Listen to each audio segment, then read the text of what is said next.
Chong, ano po bang naging kasalanan ng kapatid ko? Ano po bang nagawa niya para parusahan niyo siya? Bakit po niyo siya pinagpapalo? At ang pinala niyo pa, yung 2x2. Yung naman, napakabata po ng kapatid ko.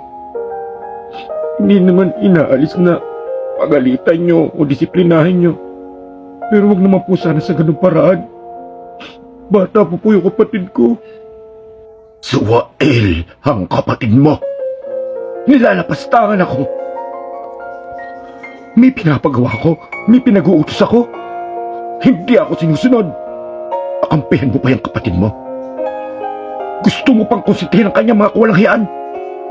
Hindi naman po sa kinakampihan, Chong. Sabi ng kapatid ko, nag-aaral po siya ng mga lesson niya dahil may exam po siya bukas. At gagawin naman po daw niya ang pinaghuhutos ninyo. Pero nagalit kayong bigla. Huwag kang makaasta-asta na akala mo kung sino ka. Dahil nakikitira lang kayo dito. At sino nagbigay sa'yo ng karapatan? Nasagot-sagutin ako ng ganyan. Ha? Oo, Chong. Nakikita kami dito. Pero di naman kami nagpapabigat sa'yo.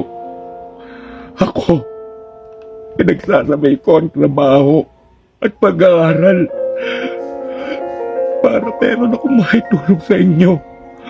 May ambag dito sa bahay na to. Huwag mo nang ipagmalaki ang mga kakarampot ng kita na binibigay sa akin. Nung wala ka pang trabaho, sino nagpapalamon sa inyo? Ako, di ba? Nang iniwan kayo dito ng malanding yung ina. Ako na ang nagpalamon sa inyo. Ilista mo lahat. Ilista mo lahat ng mga pinalamon mo sa amin. Papayaran kita. Hanggang sa kahuli-huli ang kusing. Papayaran kita. Nanay mong yan, kung hindi malandi, pumatol sa may asawa. Ayan, nagbunga kayo, mga bastardo. Sumosobra na kayo. Oo, mamahay niyo to. Pinatala niyo kami dito. Pero hindi ibig sabihin, may karapatan na kayo saktan kami. Karapatan na kayo insultuhin kami. At mas lalong wala kayong karapatan na insultuhin ang mga magulang namin.